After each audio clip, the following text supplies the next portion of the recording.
So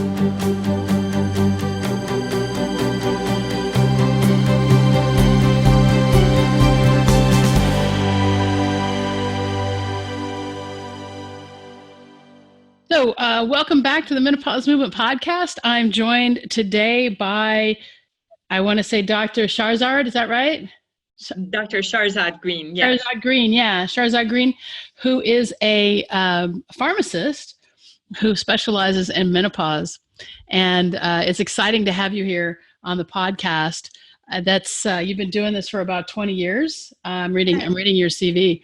Mm-hmm. So 20 years you've provided private consultations for hormone imbalance and perimenopause, menopause, andropause, PMS, PCOS, that's polycystic ovarian disease, postpartum depression using bioidentical hormones, adrenal fatigue syndrome, and sexual dysfunction. So it's great to have you here. Well, thank you for having me here. I'm really excited to be on your show, and I'm glad that you're doing this service for all women out there. Yeah, well, thanks. So I want to start with, tell me a little bit about your background, where you went to school, what got you into this? Sure. Well, I went to school in Tucson, University of Arizona, and I graduated in 1990. So I've been a pharmacist for 29 years. And here's a summary of what I've done with my degree. First of all, I'm really glad that I did study pharmacy. I've done so much with my degree. So to all the pharmacists out there who are wondering what to do, there are so many options out there. But I did the retail setting where, I worked at a retail chain store. And then I did home infusion. Then I went into nursing home pharmacy. And at the tail end of that, I met my mentor, and I think that's where I got my biggest break, because he had been a compounding pharmacist for many years. He was ready to retire, and he gladly handed over the business to me. Wow. Which helped tremendously, because after I opened my own pharmacy, he basically worked for me, but he showed me the ropes. He took me marketing. He's the one who actually suggested to me, he said, you're so good at what you're doing. Why don't you do hormone consultations? And I'm like, what? That was 20 years ago. And he says, yes, you'll be good at it. And we started very kind of short hormone consultations. And then over time, we made it longer and more comprehensive, where my hormone consultations and for adrenal fatigue or sexual dysfunction, they have evolved to be a 1-hour session, one-on-one. And over the past 20 years, I've probably seen close to 20,000 patients. I've kind of lost track. Yeah, that's a lot. A lot of patients, and when we work so much, it's easy to lose track of how many patients you see. That's for sure. That's right. So, do you do any telemedicine or teleconferences anymore? Consults? Oh, of course I do. So my main office is in Arizona, in Mesa, Arizona, but over the past few years, I've actually expanded to many different states across the U.S., and I actually do some international work too. I think I have one patient who's like the farthest away, and she lives in Saudi Arabia. And it's so interesting that every year she comes back with her husband for a visit, and they always make an appointment, a follow-up appointment. We plan to do the labs in advance, so when she comes for the appointment, everything is all ready to go. But yes, I do this across the country. And do you have to get licensed in every state then? No, because I'm not dispensing medications. In fact, I am a licensed pharmacist in Arizona and California, but for what I do, I don't necessarily need a license, because I'm not the one who's making the medications or dispensing anything. So, which is kind of like nice, because then I can focus on what I'm doing. Sure. So tell me, okay, so let's say I want to have a consult with you, right? So I'm in New York, you're in Arizona. So we do something similar to what we're doing now, right? Right, exactly. We do a Zoom conference.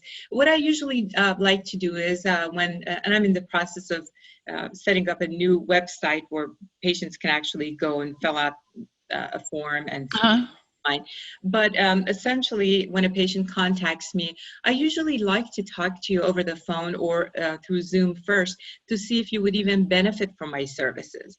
So there are times, as you know, there's a lot of controversy with hormone replacement therapy and breast cancer and all that.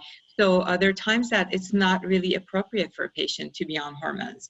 And I do have different modalities to treat those patients accordingly and do different things for them to help their symptoms. But usually I start off by doing just a 10-minute short conversation and see how things are going and what things have been done. Have you actually had any lab work to measure your baseline hormone levels? If not, I can set up something through either saliva testing or blood spot testing for you, or you could self-order, or if you have a physician or a provider that works with you, then we could definitely go through them. I'll make a recommendation for those labs.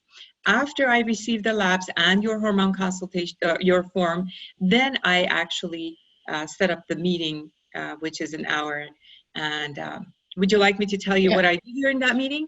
Well, first, before we do that, I want to talk to you about saliva testing, because saliva testing, depending on the lab, I mean, it can be hit and miss, right? Exactly.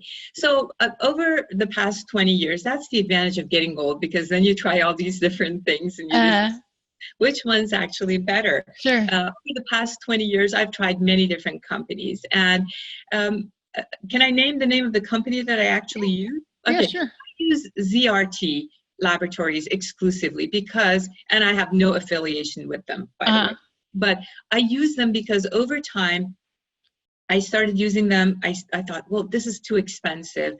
I tried a few different labs, and every time I got very questionable results. So I went back to ZRT, and I'm telling myself it's not worth the money that people save, because at the end, I want to see accurate results. Yeah. Yeah, I do ZRT. Okay, so everybody who so anybody who wants to get, let's say, a saliva test, what actually do you test in the saliva test? For hormones, you know, there's different things, but primarily, first of all, we want to know where in your life you are as far as hormones. Are you perimenopausal? Are you postmenopausal? So for hormones, we usually like to check FSH and LH, which are the two gold standards for determining that. That's follicle stimulating hormone and luteinizing hormone. That is exactly right. Okay. So along with that, I like to check estradiol. Okay. It's one of the main estrogens, and then estrone. Precursor to estrogen. So anyone who's been through my course, we go through the whole steroidogenic pathway and steroidogenic pathway. And so estradiol is one of the main precursors, but testosterone also can turn into estrogen. So we kind of go through the whole biochemistry there in the course. So, okay, so you test estradiol, FSH, LH, and what else? Estrone, which is the bad estrogen. It's like there are three sisters. You know, when it comes to estrogens, there's the wicked sister we think it's estrone. And then I also like to check progesterone. Okay. And testosterone. And on top of that, I usually like to check DHEA or sulfate for many reasons, but that's another discussion. But that's for patients who come to me for hormone imbalance. Now, for patients who come to me for adrenal fatigue, then there is a different set, which includes a 4 times cortisol testing, where we would test your cortisol in the morning, at noonish, in the afternoon, and then before you go to bed. So those are primarily the 2 things. So while we're talking about adrenal fatigue, let's go ahead and just talk about that for a second. So what is your definition of adrenal fatigue? So basically, the way I explain it, it's a simple concept. So you have a flashlight and you've plugged it in, it's recharged for emergencies, right? The power goes out, you go to the flashlight, you turn it on, you can make do, the light comes on, and you can actually do your activities until the main power comes back up, or that stress is over, essentially. Okay. So that's your adrenal gland. Now, adrenal glands are there to help support us, to help us through everyday life plus stressful situations. But But when we continue having stress, whether it's due to chronic illnesses or loss of a loved one, acute stresses, a divorce, moving across the country, not having any friends or support where you move to. So all of those things kind of make your adrenal glands work a lot harder than normal. And after a while that they work so hard, they basically lose their strength. They're not as potent as they used to be. Just like that flashlight, that after a while it starts dimming, right? Yeah. So you cannot live on that flashlight anymore. You have to plug it back in, you have to re-energize it and wait for the next emergency. But oftentimes what we do is we keep carrying that flashlight day after day after day, and we try to use that instead of saying, okay, well, let's take a step back. Maybe I should cut back on my work. And I have a personal story that I'll share with you and your audience in a minute. Sure. But maybe I should kind of reconsider what I'm doing instead of pushing myself more. So in terms of what you're testing only corticosteroids, right? And DHEA sulfate. And DHEA, which is, precursor to testosterone. And but so just to be clear, we know that the adrenal gland does more than just produce cortisol.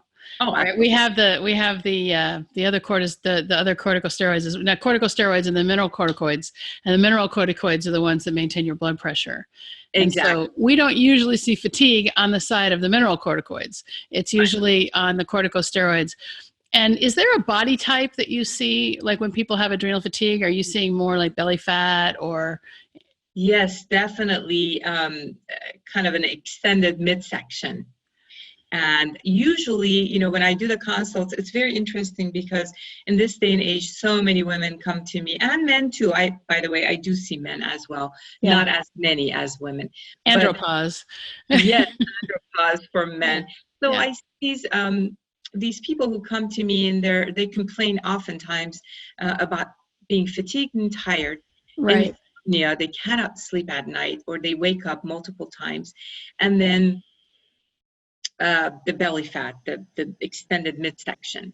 So when we do the testing, and actually, it's kind of like when you interview them and you kind of in a friendly way ask them about their lives, their stress level, and how they de-stress, what their eating habits are, what their sleep hygiene is. So you put all of that together, and a test is wonderful to have, to actually see that pattern. But honestly, you can pretty much tell. I can pretty much look at a person and say, oh yeah, I think, he or she has adrenal fatigue syndrome. Right. Okay.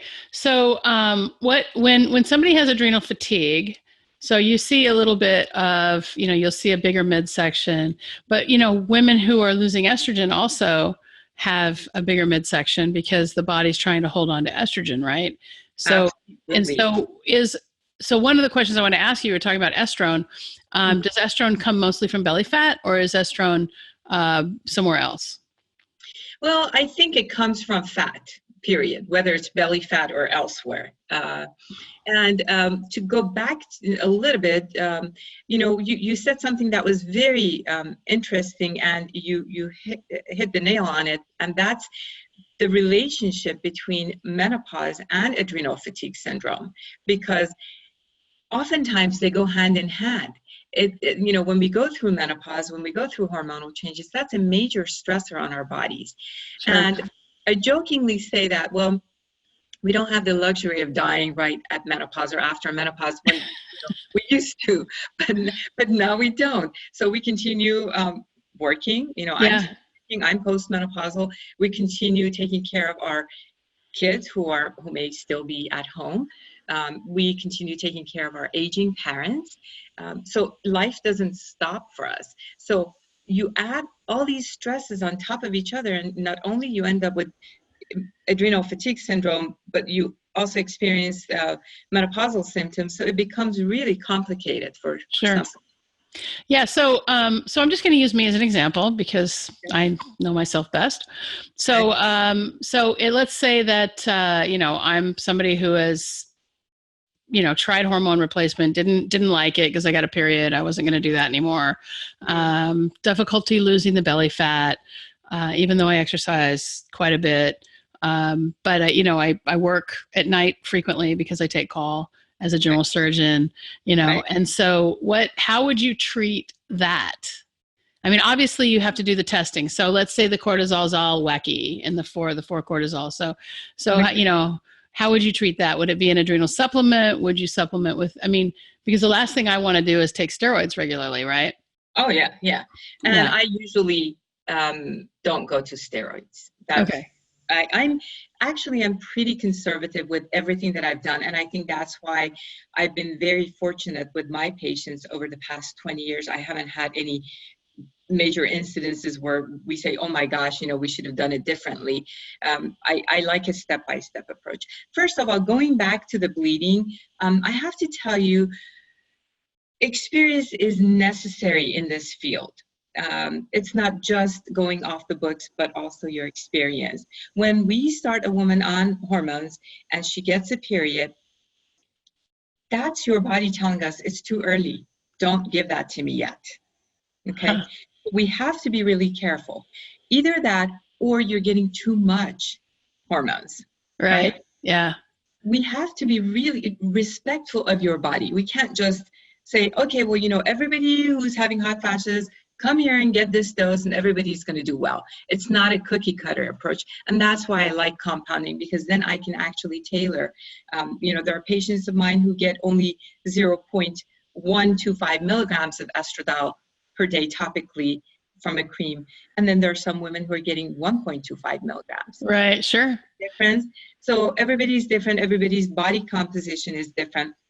But looking at your lifestyle, for example, I say, well, yeah, of course you have adrenal fatigue. I have a theory. I say all of us working women definitely have adrenal fatigue syndrome. So that's just, that goes with the territory. But yes, you do have adrenal fatigue. So what can we do? And that's another part of what I do, because again, with experience comes knowledge and expertise. And I say, okay, I want you to understand that I cannot just give you a pill and make your symptoms go away and your belly fat go away. Adrenal fatigue is so complex. You have to reverse it. It's a ship that you have to kind of turn around, and it takes months for it to turn around. But before I start you even on any supplements, I want you to understand why you got adrenal fatigue. And I show the patients when we do the testing, then I compare it to a normal set of adrenal glands. And I show you what happens. Is it because you're drinking caffeine on top of the stress, drinking caffeine, you're consuming sugars, what is your lifestyle in general? Right. You have to work on all those things. It would be really nice if I told everybody, well, go ahead and remove the stress. Well, we can't just remove the stress. So dealing with this stress, de-stressing activities, meditation. So I have a regimen of, okay, you need to do these things. You need to understand, you need to modify your lifestyle before I even consider giving you supplements. Yeah, sure. That makes sense. So somebody like me who meditates, 20 to 30 minutes twice a day, who, still has some issues, but exercises pretty regularly. Right. And I do triathlon training. So, and still doesn't, the weight doesn't come off. And what's really funny for me, and it's really frustrating, is that, I've tried these like extreme diets, right? Wow. And I have to be in a place where I'm eating and I'm enjoying it, because if I'm not enjoying what I'm eating, right. I'm not going to continue doing it. And so I find that for me, one of the most satisfying diets or ways to eat is more on the paleo / keto style of eating. And so, but I have to probably stay away from dairy, because I tend to not be in ketosis if I eat a lot of dairy. It's very strange, my body, the way my body works.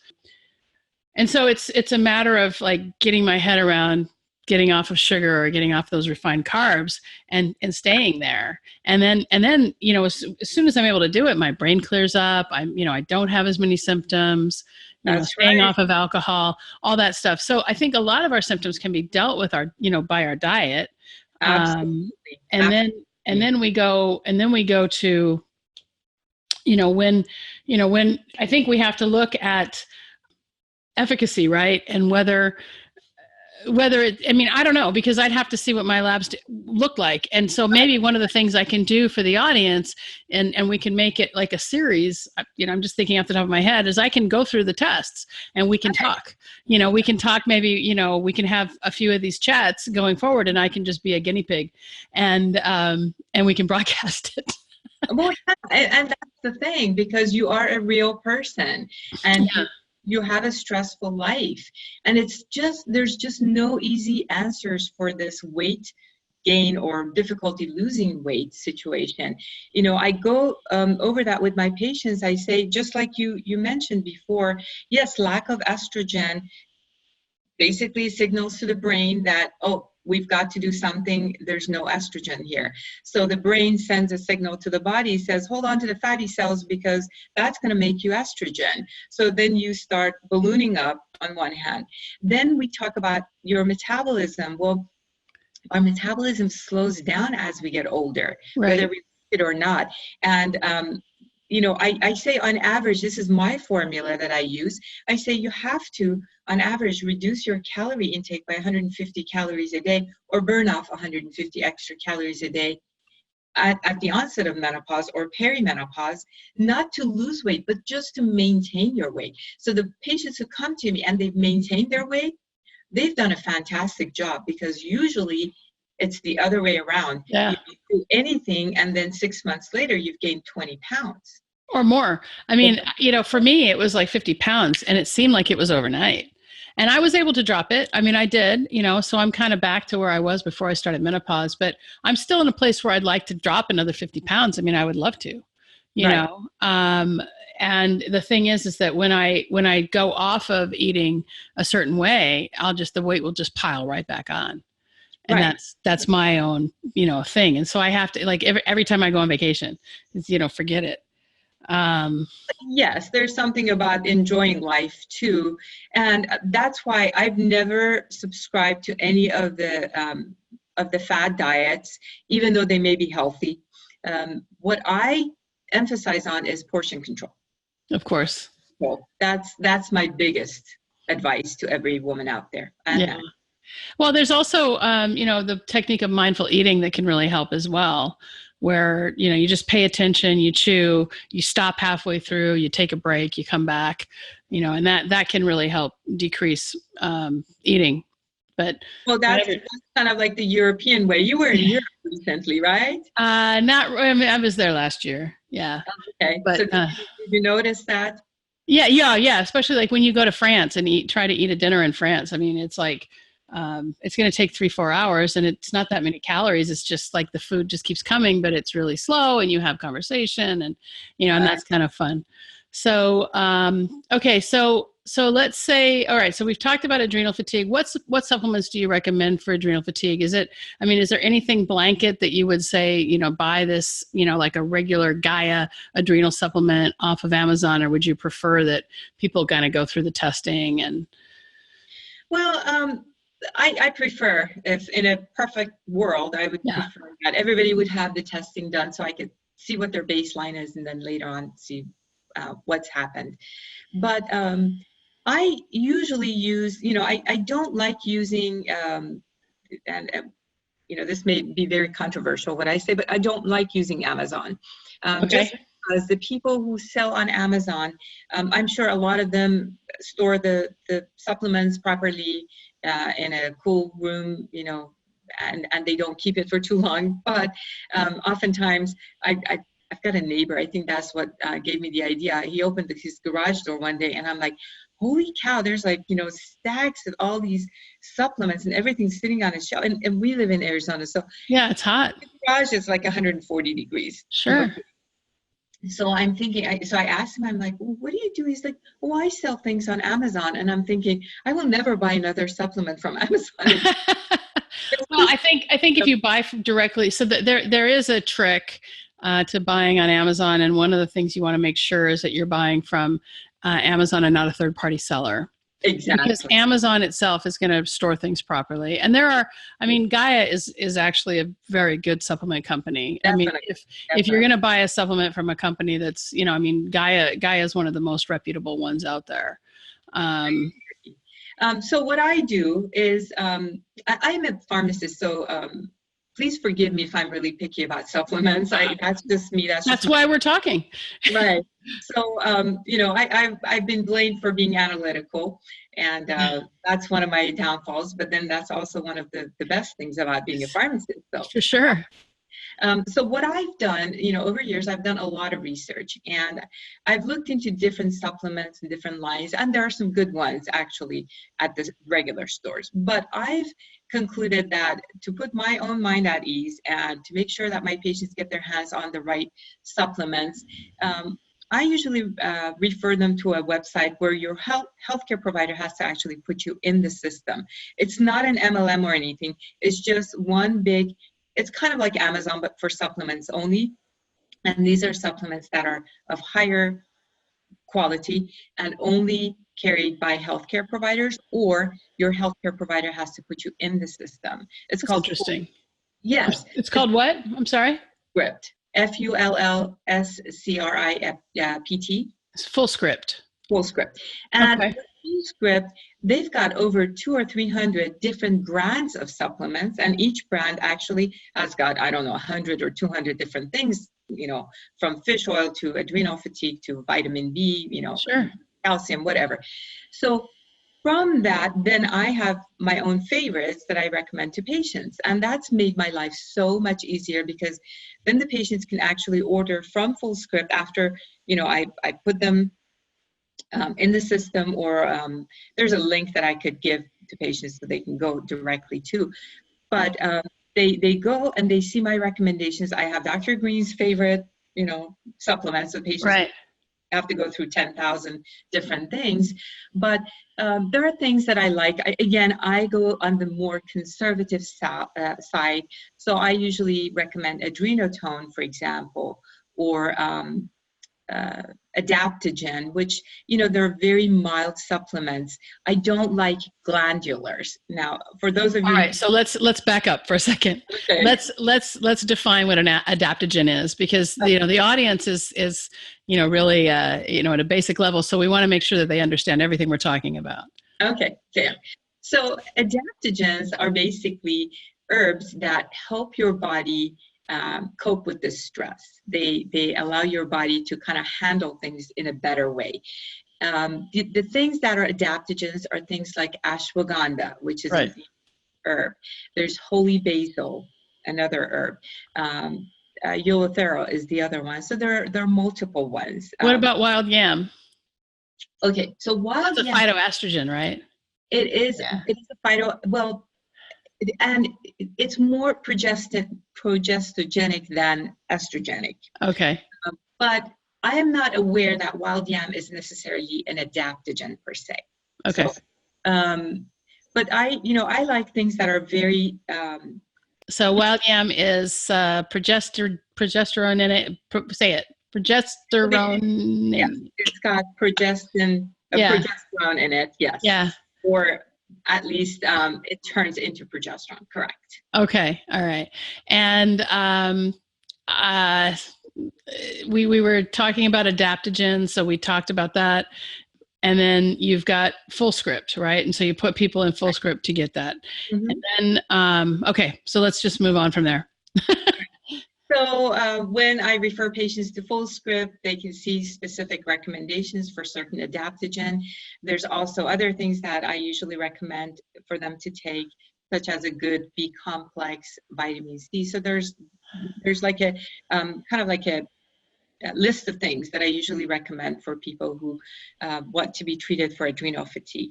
And again, that's only part of the story. So I just want people to know that you can't just go buy something and then expect it to work.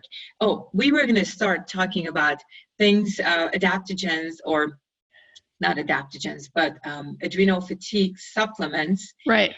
That I do not like. Okay. Okay.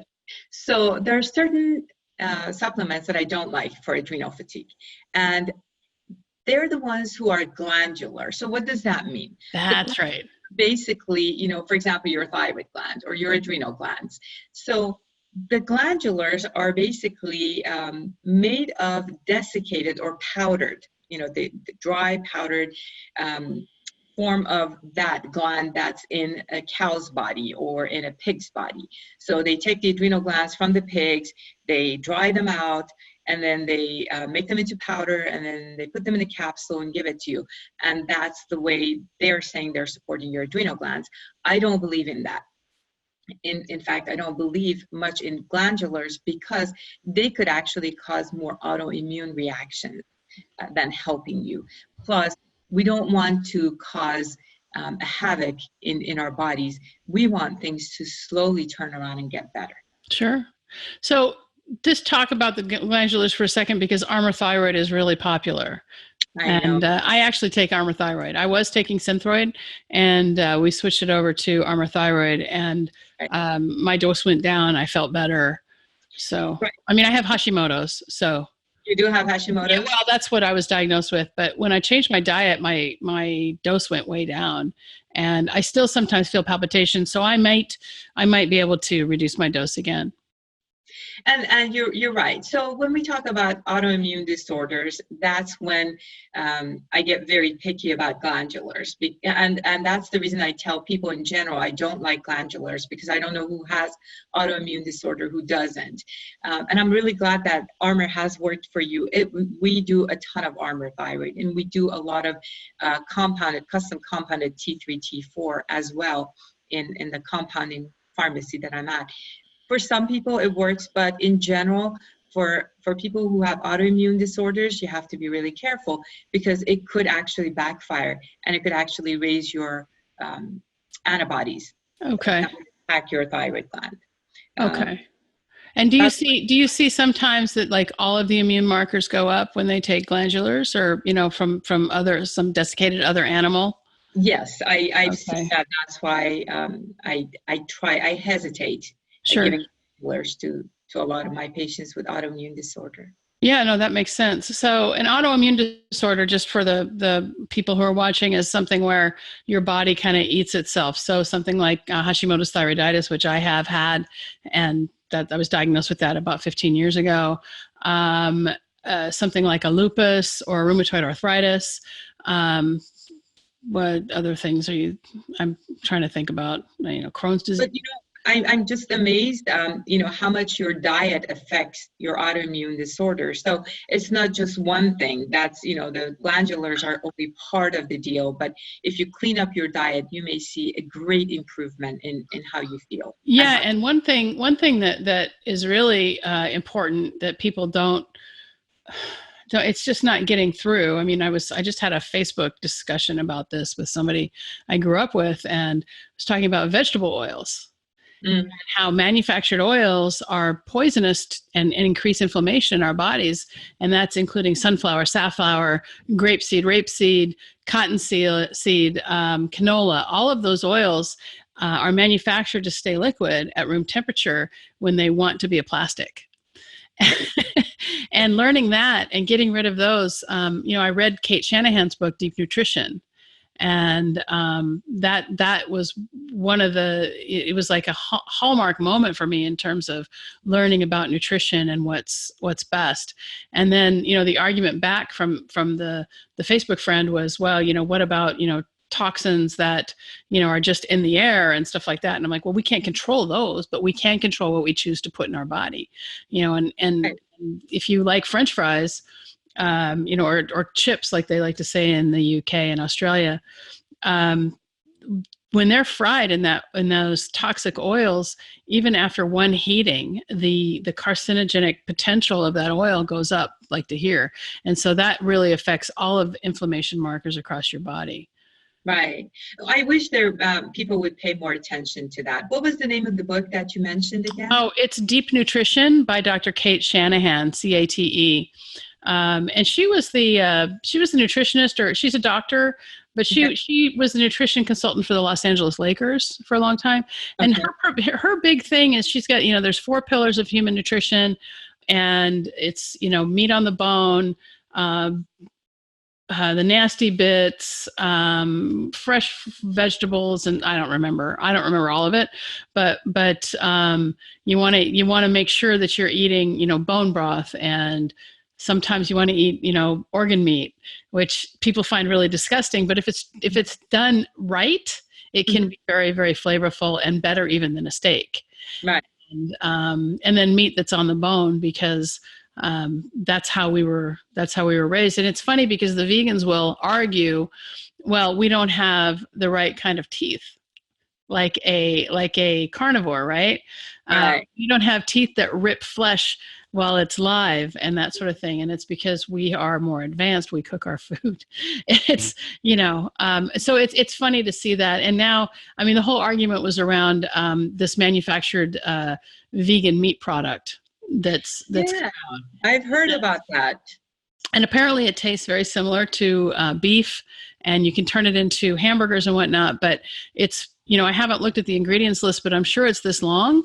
Oh, yeah. This long, and more along the lines of vegetable oil and, this hydrolyzed pea protein crap and things like that just aren't good for you. And so, while I understand that factory farming is not the best thing for the environment, I also understand that meat is good for humans. So to get your protein. yeah. I mean, but when you look about the whole evolution, when whenever we came onto the scene, and I think, now it's been a couple million years that humans have been on the face of the earth. It's not the 10,000 that people think. 10,000 we've been doing farming, but in terms of our hunter-gatherer and that sort of thing, I mean, we eat when the food's available. We're used to fasting, those sorts of things. But this is not a podcast about a diet today. This is more about pharmaceuticals. So we'll go back to your thing. But I have a lot of passion about diet. A diet is really important because lifestyle management, I do advocate managing menopause without any drugs if we can. Right. And this is a good place to talk about this newest study that just came out that said that at least a million breast cancer cases have been caused by HRT. And I don't know, I didn't read the actual study. I only read the highlights of the study that said that, estrogen plus progesterone was more responsible for breast cancers than estrogen alone. So that means, most women who hadn't had a hysterectomy, were more at risk. And then the other thing is I didn't see if there was some sort of a distinction, and maybe you can speak to this, between hormone replacement that is like a patch or a pill versus a bioidentical. Okay. Well, so let me tell you, thank you for bringing that up, because that is the big elephant in the room these days. Yeah. He wants to know what to do. And this is my personal opinion. I don't have studies to back up my opinion, but I've always believed in doing the lowest dose for the shortest period of time to bring quality of life to women. Right. Well, let me just stop you there for 1 second. That is the North American Menopause Society stance as well, and that's the recommendation.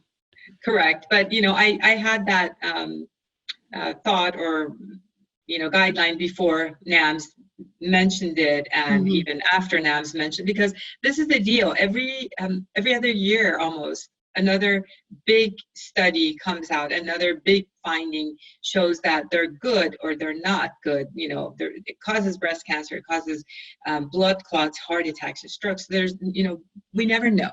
So I come from a family of many cancers. My mom had breast cancer.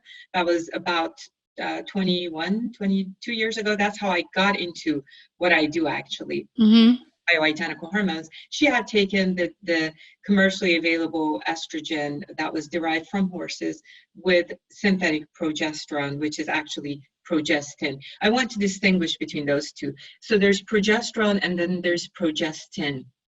When we talk about progestins, they're synthetic. Progesterone is your own natural progesterone. Okay. So at the time, there were no studies really saying that it does cause, these things cause breast cancer. So my mom ended up with breast cancer, and I was mortified, and she's still with us. So Yay. she inspires me on a daily basis to come up with non-hormonal things for women who can't use hormones. But essentially, I waited, I started doing the bioidentical hormones, and I waited until back in 2002, between 2002 and 2004, there were two studies kind of came out back to back. One of them was on usage of estrogen alone in women, in postmenopausal women, and the other one was usage of estrogen plus progestin, synthetic progesterone, in women. Both of those arms of the study, it was Women's Health Initiative study. Yeah. So both of those arms had to be stopped because it was unethical to go forward with the studies, as they found out that the women who were taking estrogen alone had an increased risk of blood clots, heart attacks, strokes, so Endometrial cancer. Right. Well, I think that those women were not, basically were women who did not have a uterus. So they were not at risk for endometrial cancer. But yes, you're right. That is definitely a risk factor. Mm-hmm. So that was that arm of the study. So it did not really show an increased risk of breast cancer per se with estrogen alone. The other arm, which was estrogen with progestins, had to be stopped because of increased risk of breast cancer. So that was very interesting. So the conclusion that I made, because I read all these studies, again, you have to be analytical with what you do. So the conclusion that in school. Yeah. Progestins, which are the synthetic progesterones, are basically the bad guys, the ones that increase the risk of breast cancer. Now, I'm not contesting the fact that estrogen alone could do that too, but there's more risk with progestins. So that was that part. Now, one more thing to mention here was that with the estrogen, again, it was the equine or the horse-derived, estrogen, and it was in a pill form, and it was, for the most part, estrone. Remember going back to when we were talking about the bad sister, it was estrone primarily, right? So, for that reason, we think that estrone may not be the best estrogen for us, especially if you take it orally, in a tablet form or a capsule form. It may increase the risk of blood clots, heart attacks, strokes. So, and even more if you smoke. Oh, absolutely. Yeah, that's important to know. I mean, everybody, if you smoke, stop. Smoking is the worst thing you can do for yourself. Absolutely. I don't even go there. To me, there are smokers, they want hormones, I say. I won't see patients. I mean, there are patients who want surgery. I mean, I'll operate on people who are emergencies, who smoke. But for the non-emergent people, I won't do elective surgery on people who smoke. They have to find somebody else. Right. Yeah. So now fast forward to 8 days ago when another study came out, and everybody was like, oh, what happened? What happened? Nothing happened. It was the same thing. It was basically, they proved the same thing, to make things very simple. So, but there was a controversy, because I know that about 5 years ago I was looking at the studies, and there was some study that came out that said, maybe the WHI was wrong, and really there isn't an increased risk of breast cancer, so it's okay to take hormones again. And so there was a lot of confusion in the medical community about whether, and in the consumer community about whether hormone replacement was okay. And that's where, and if it really is responsible for 1 million breast cancer, cases, then there's a huge, probably a huge lawsuit coming to the pharmaceutical industries, because because we have seen that, like a hockey stick when it comes to breast cancer, it's just, really gone up. Right. And I think that when it comes to menopause symptoms, I think there are also environmental concerns that can make everything worse. I mean, you can eat the best, but if you're breathing air that has pollutants in it, there's not a whole lot you can do about that. Right. If you're in a toxic mold house or something like that. So I guess then the question comes down to, is there any difference between, bioidentical versus the manufactured, the big pharma manufactured type hormones? Okay. So let's talk about this study. I'm going to look at the paper in front of me because I'm accurate and give you the exact numbers. Essentially, in this study, they found a total of 108,647 women. Okay. That's how many, that was the number of participants in the study? Well, these were the women, there were postmenopausal women who had developed breast cancer. Oh, okay. So how large was the study then? We don't know. I believe it was double that number, but their focus was only and only on these women who developed breast cancer. Now, that's where it kind of like divides up now. So these women were studied between, they took 58 studies that were actually done between 1992 and 2018. So over that course of time, they looked at all these women who developed breast cancer, right? And these women had a mean age of 65 years old. Now, half of these women had used hormones. Okay? Youth hormones? Had used hormones. Had used hormones, okay. Right. The other half had not used hormones. Very interesting. Okay. So what happens? So this is a completely retrospective study. Exactly. Okay. So they looked at a whole bunch. Okay. So they're saying 50%. So they're looking at 108,000 women who had breast cancer. 50% of them had used hormones. Used hormones. And so then they extrapolated using mathematical techniques to say, oh, because 50% of the women used hormones, it's probably due to not environmental factors, but the hormones. And because of that, now we're going to extrapolate out to all the women who use hormones, and of them, the percentage is that and it's 1 million breast cancer cases. That's pretty much what the study says, right? Exactly. So it's all a bunch of math, and we don't know. The study could be super flawed. So again, I look at things very carefully because I don't want to make any conclusions one way or another.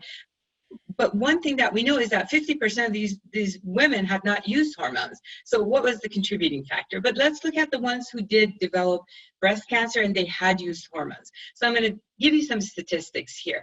On average, the chances or the risk of developing breast cancer in a typical woman of normal weight between the ages of 50 and 65 is 6.3 per 100. So if you take 100 women in a room between the ages of 50 and 65, and they all have relatively normal weight, then 6.3 of those women are going to get breast cancer, right?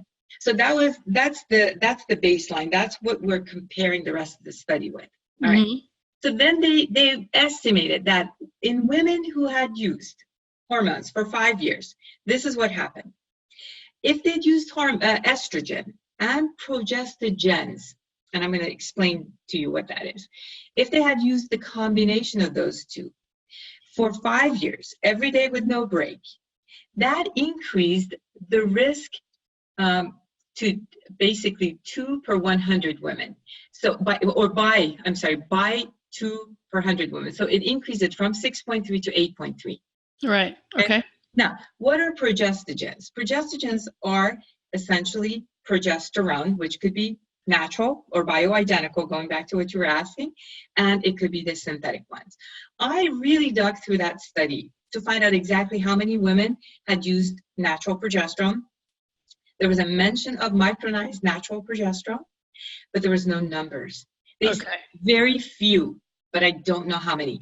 Another source told me 58 women of all these, hundreds of thousands of women had used the micronized progesterone, but I don't know for a fact if that was the case.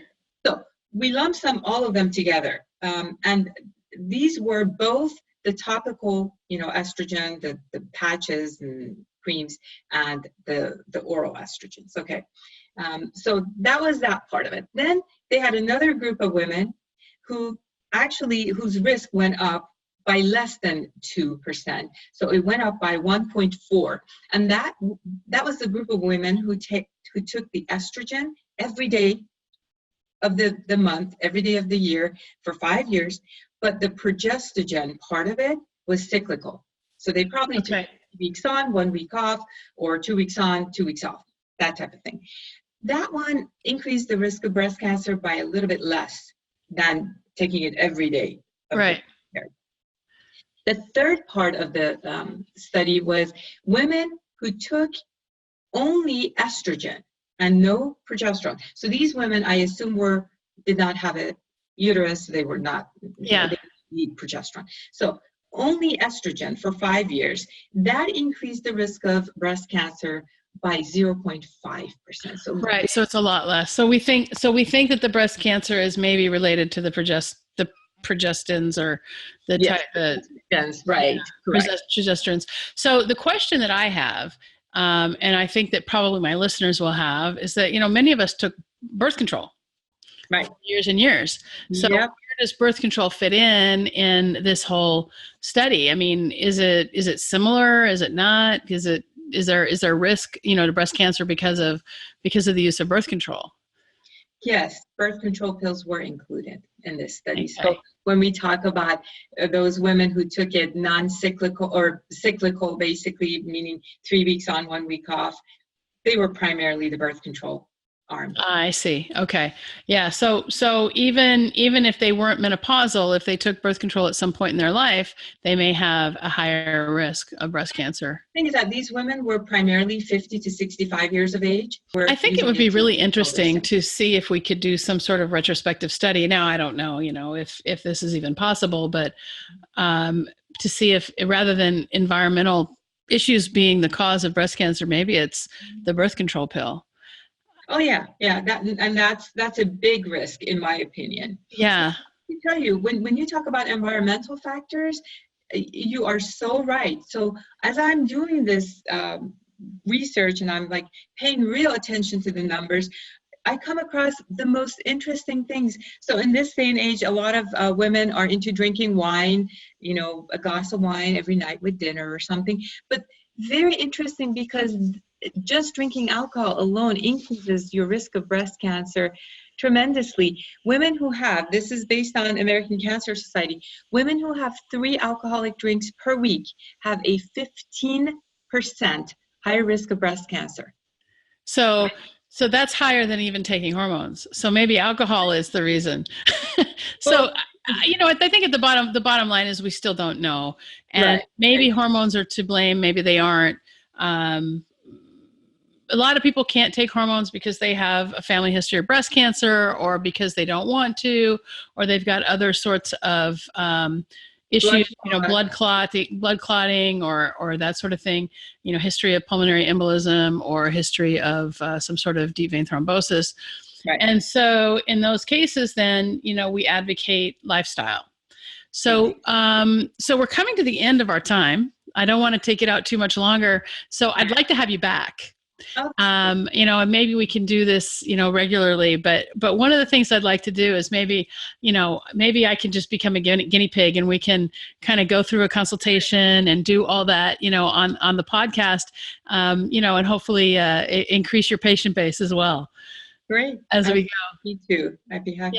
Yeah. So, what I can do is, I do have access to any laboratory tests you want, because I can order them for myself.